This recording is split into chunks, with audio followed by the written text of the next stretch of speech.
ଓମ୍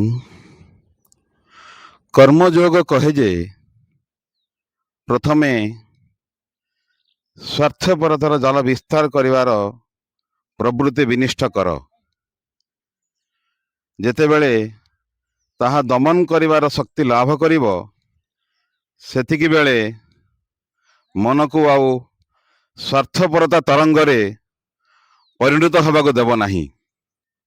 ତାପରେ ସଂସାରକୁ ଯାଇ ଯେତେ ପାର କର୍ମ କର, ସର୍ବତ୍ର ଯାଇ ମିଳାମିଶା କର।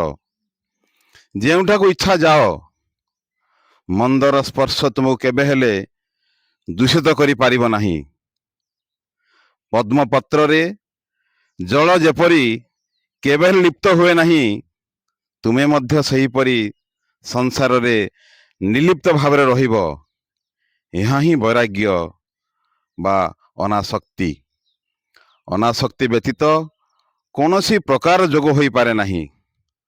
ଅନାସକ୍ତି ହିଁ ସକଳ ଯୋଗର ଭିତ୍ତି।